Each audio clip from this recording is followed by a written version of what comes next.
नमस्कार, मैं शारदा पांडे आसान ज़िंदगी के इस एपिसोड में आपका स्वागत करती हूं। जैसे कि पर्वों त्योहारों का महीना चल रहा है, आज आपको मैं बताऊंगी गणेश चतुर्थी पर्व के बारे में।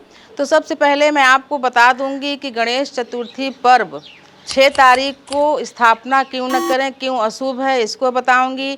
और चतुर्थी का चंद्रमा न देखें, ये कितना अशुभ है, ये भी बताऊंगी।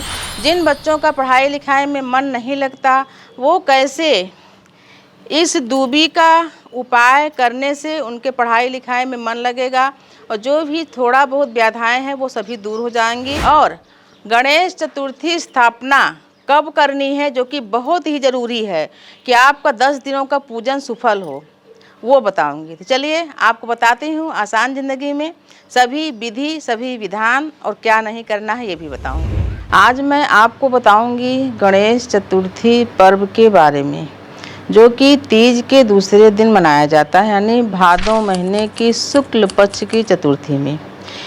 इस दिन भगवान श्री गणेश जी को प्रथम पूज्य का अधिकार मिला था। माँ लक्ष्मी के साथ, माँ गौरी के साथ भगवान श्री गणेश जी प्रथम पूज्य बने। इसकी भी कहानी आप जानते हैं, कई बार बताई हूँ कि भगवान कैसे गजमुख बने। इसकी भी कहानी आप लोग को जाननी चाहिए, हम कई बार डाले हैं अपने आसान ज़िंदगी चैनल में। तो बहुत सारे कमेंट आए हैं कि चतुर्थी जो तिथि है वो तीज के दिन यानी 6 सितंबर को ही शाम 3 बजे से शुरू हो जाएगी। तो बहुत सारे कमेंट आए थे, बोले कि क्या हम इसी दिन गणेश जी का स्थापना कर लें, तो हम उनको मना किए हैं कि नहीं किया जाता। आगे विस्तार से बताऊंगी कि क्यों नहीं किया जाता और स्थापना कब करना है श्री गणेश जी का। और जिन बच्चों का पढ़ाई में मन नहीं लगता उनके लिए भी मैं उपाय बताऊंगी। तो सबसे पहले आप आसान ज़िंदगी चैनल को सब्सक्राइब कर लें, बेल आइकन का बटन दबा लें, तो आपको सभी आगे आने वाले पर्वों का वीडियो समय से मिलेगा। बहुत सारे लोग बोलते हैं कि आपका वीडियो बहुत दिन के बाद आया या आप वीडियो नहीं डालती, तो क्योंकि वो चैनल को सब्सक्राइब नहीं करे हैं। अभी भी आप हमको देख रहे हो तो मैं आपसे बोल रही हूँ, तो सब्सक्राइब कर लें। उसके बाद ये बातें जो बहुत ही महत्वपूर्ण उपाय है, कन्फ्यूजन है कि 6 तारीख को स्थापना करें कि 7 तारीख को, 6 तारीख को क्यों ना करें, ये पूरा बताऊंगी। 6 तारीख को स्थापना क्यों नहीं करनी चाहिए। पहली बात, आप किसी एक विशेष पूजन को कर रहे हैं, तीज को, जो तीज को कर रहे हैं, जो तीज को नहीं भी कर रहे हैं, तो अपने हिंदू जो मान्यता है उसका यही मान्यता है कि उदया तिथि को हम लेते हैं। इसमें उदया तिथि नहीं है, इसमें संध्या होने लगे, यानी सुबह भी नहीं, दोपहर भी नहीं, ये शाम ढलने का समय 3 बजे से चतुर्थी तिथि लगने पर गणेश स्थापना जो भी करेंगे वो अशुभ रहेगा, शुभ नहीं रहेगा। तो आप अगर अपने मन में बनाए हैं कि आपको 6 सितंबर को शुक्रवार को गणेश स्थापना करना है, तो आप बिल्कुल ना करें। 7 सितंबर को आपसे बता रही हूँ, नोट कर लीजिए, मुहूर्त बता रही हूँ। 7 सितंबर को दिन शनिवार को सुबह 11 बजे से लेकर 1:30 बजे तक विशेष शुभ मुहूर्त है, जो कि चित्रा और स्वाति नक्षत्र में, विशेषकर स्वाति नक्षत्र में ही भगवान श्री गणेश जी की स्थापना होगी। जो सुबह करना चाहें वो सुबह भी कर सकते हैं, लेकिन जो 11 से 1:30 का मुहूर्त बता रही हूँ ये अत्यंत शुभ मुहूर्त है। इस मुहूर्त में कलश स्थापना, दीप प्रज्वलित, मूर्ति स्थापना, संकल्प सभी कुछ कर सकते हैं इस 1.5 घंटों में। अब मैं आपको बताऊंगी भगवान श्री गणेश जी का जो पूजन विधि है, बाकी और सब चीज़ें। जिन बच्चों का पढ़ाई में मन नहीं लगता उनके माता पिता क्या उपाय करवाएं। सबसे पहले भगवान श्री गणेश जी को इस दिन वर्जित चीज़ें भी चढ़ती हैं, जैसे तुलसी पत्र वर्जित है, फिर भी औषधीय रूप में उस समय, जिस समय भगवान जी का, श्री गणेश जी का जो मस्तक है शिव जी काट दिए थे, तो औषधीय रूप में, औषधि के रूप में तुलसी को उनको ग्रहण कराया गया था। और बहुत सारी औषधियों को जब गजमुख हुए तो बहुत सारी औषधियों के साथ साथ तुलसी भी ग्रहण कराया गया था। उसके बाद से तुलसी जी को किसी भी पूजा में, गणेश जी की पूजा में ग्रहण नहीं होता। भगवान श्री गणेश जी का बहुत सारा नाम है, जैसे विघ्नहर्ता, रिद्धि सिद्धि के दाता, लंबोदर, गजमुख, मंगल करता, ये सब नाम है। लंबोदर यानी लंबा उदर, लंबा पेट, भगवान श्री गणेश जी का। भगवान श्री गणेश जी की स्थापना आप अपने घर में भी कर सकते हैं। जैसे वो सारा है, जैसे बहुत सारे बच्चे क्या करते हैं, छत पर मंडप बना के स्थापना करते हैं, वहाँ भी ठीक है। आसपास में या जहाँ भी भगवान जी का मंडप बना है उसके सामने बाथरूम वगैरह नहीं होना चाहिए, बगल में बाथरूम वगैरह नहीं होना चाहिए। छत में एकदम साफ जगह मंडप बना के भगवान जी का स्थापना कर लें। जितनी भी बड़ी मूर्ति चाहे तो बैठा सकते हैं। बहुत सारे लोग बोलते हैं कि हम मूर्ति बैठाए हैं, उनसे मोह हो गया है, उनको रखना चाहते हैं, तो मिट्टी की मूर्ति का जो पूजन और विसर्जन आवाहन होता है उनका विसर्जन कर दिया जाता है। अगर आप किसी धातु, सोने, चांदी, पीतल की मूर्ति है, भरुई मूर्ति है, तो उसको आप रख के पूजा करके, लेकिन घर गृहस्थ वाले 6 इंच से ज़्यादा बड़ी मूर्ति नहीं रखना चाहिए।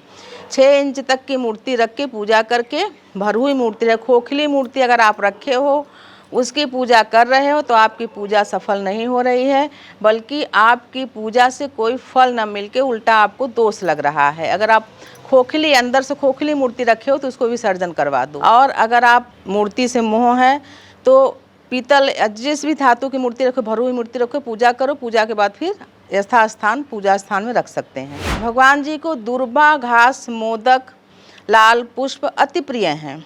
तो जब भगवान जी की स्थापना करो तो जो लाउड स्पीकर वगैरह है ये तो बजाना ही नहीं चाहिए, बिल्कुल नहीं बजाना चाहिए।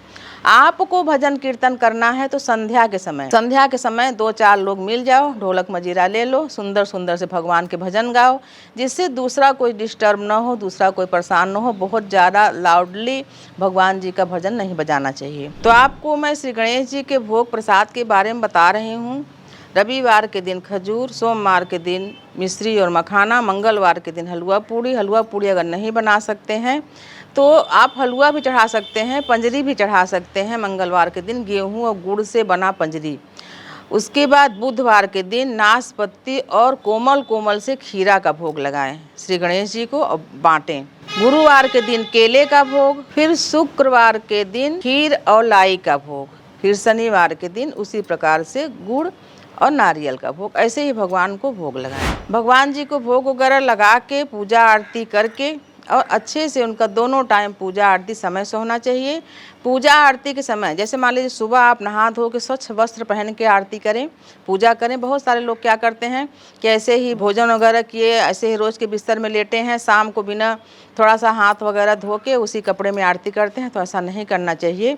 शाम को भी स्नान करें, धुला हुआ वस्त्र पहने, कुल्ला करें, आचमनी करें, उसके बाद ही भगवान को भोग लगा के आरती करें। इस दिन का चंद्रमा यानी भादो महीने की शुक्ल पक्ष का जो चंद्रमा होता है, इनका दर्शन नहीं करना चाहिए, नहीं तो झूठा लांछन लगता है। और मान लो किसी तरीके से आप दर्शन किसी तरीके से कर भी लेते हैं तो सावंतक मणि की जो कहानी होती है भगवान श्री कृष्ण से संबंधित है, उस कहानी को पढ़ लें, या तो साल भर की द्विज की जो चंद्रमा होती है उसको देखें।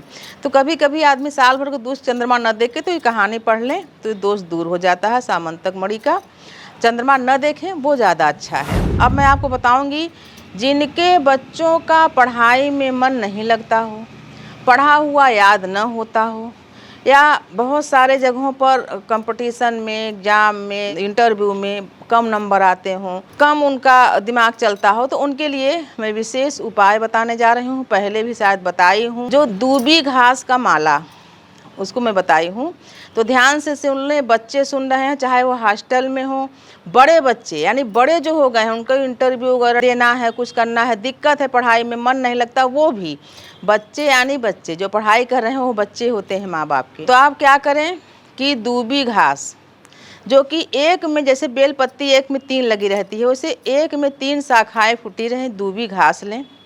वो आपको मैं आगे दिखाऊँगी। दूबी घास लें और 9 गांठ वाली माला, यानी 3-3 दूबी घास एक गांठ में होनी चाहिए। 9 गांठ वाली माला, 27 दूबी घास लगेगी। माला बनाएं। इसको कब चढ़ाएंगे? इसको आप चढ़ाएंगे बुधवार को, यानी 11 सितंबर दिन बुधवार को स्नान वगैरह करके माला को बना के अच्छी तरह से जब दूबी ले आएँ, तो उसको ऐसे जगह से लाएं जहाँ लोग चलते न हों, यानी पाँव से वो कुचलाया न रहे। ऐसे जगह से किनारे से, कहीं किनारे में हो दूबी, उसको दूबी लाएं, अच्छे से स्वच्छ कर लें, धो लें। फिर उसकी हरे धागा में हो सके तो रेशमी, नहीं तो सूती धागा में, हरे धागा में माला बनाएं। 9 तिया 27, यानी 3-3 दूबी का 9 जगह, तो 9 तिया 27 दूबी का माला बनेगा। तो जो बच्चा चढ़ाएगा वो सुबह स्नान वगैरह कर ले, साफ कपड़ा पहन ले, बिना कुछ खाए पिए। जब भगवान श्री गणेश जी की आरती होगी, उसी आरती के समय, आरती से पहले इस माला को चढ़ा दें। जैसे मान लीजिए आप श्री गणेश जी को नहीं बैठाए हैं, कोई और आस पड़ोस में बैठाया है, या ज़रूरी नहीं है कि आप जो गणेश जी बैठे उन्हीं को चढ़ाएं, ऐसा कोई ज़रूरी नहीं है। आप मंदिर में भी जाके जो पहले से प्राण प्रतिष्ठित मूर्ति है उनको भी चढ़ा सकते हैं। ये क्रिया, ये उपाय आप मंदिर में भी जाके कर सकते हैं। मंदिर में आपको कोई मना नहीं करेगा, मंदिर में भी जा सकते हैं। तो भगवान श्री गणेश जी की आरती के पहले इस माला को चढ़ा दें, लाल पुष्प चढ़ा दें, एक गाय के घृत का दीपक जला दें और थोड़ा सा पुष्प, दुर्बा, चावल लेकर प्रार्थना कर लें कि हे प्रभु, हे ज्ञान के दाता, हे बुद्धि के दाता, आप हमें इतनी बुद्धि, इतना ज्ञान दो कि हम जो पढ़ाई कर रहे हैं, जो लिखाई कर रहे हैं, जिस काम में हम जाएंगे, इंटरव्यू में या पढ़ाई में या परीक्षा में, किसी भी चीज़ में, कंपटीशन का एग्जाम देने, कुछ करने, उसमें हम सफल हो जाएं। भगवान से प्रार्थना करें, सिर झुकाएं और चले आएं। ऐसा आप करके देखें, और हो सके तो ये क्रिया हर बुधवार को कम से कम 3 या 6 बार इसको करके देखें। बच्चों की जो दबी हुई प्रतिभा होती है वो उभर के सामने आएगी और बच्चों की पढ़ाई लिखाई के संबंधित जो भी विघ्न बाधाएं हैं वो दूर हो जाएगी। ये 9 गांठ वाली माला भगवान श्री गणेश को ज़रूर चढ़ाएं। और स्थापना 6 तारीख को नहीं, जो भी मन बना है, फिर से बता रहे हैं, 6 को नहीं, 7 को करें, 11 से 1:30 बजे तक श्री गणेश जी का स्थापना करें, स्वाति नक्षत्र में। बहुत सारे कमेंट आए हैं कि क्या हम इन 10 दिनों में लगातार दीप जलाएं, तो मैं मना कर देती हूँ, क्योंकि आप नवरात्रि का तो 8-9 दिन का कर नहीं सकते, 10 दिन का तो बिल्कुल नहीं कर पाएंगे। जब पूजा करने आएँ तो एक छोटा सा दीप जला लें पूजा के स्थान में, और आरती के लिए 3 बत्ती वाला दीप जला के आरती कर लें। अगर आप 10 दिनों का संकल्प लोगे तो आपको पूरे दिन दीप को देखना पड़ेगा, बत्ती को बढ़ाना पड़ेगा, बहुत ही जिम्मेदारी बढ़ जाएगी। तो 10 दिन लगातार दीप जलाने का संकल्प न लें। तो आपको मैं बताई हूँ, आगे जितने भी पर्व आ रहे हैं, 16 दिवसीय माँ लक्ष्मी जी का पूजन, जीवित पुत्रिका का पूजन, पितर का नियम, नवरात्रि का सभी वीडियो दूंगी। तो आप ऐसे ही हमारे साथ बने रहें, देखते रहें आसान ज़िंदगी। तब तक के लिए नमस्कार।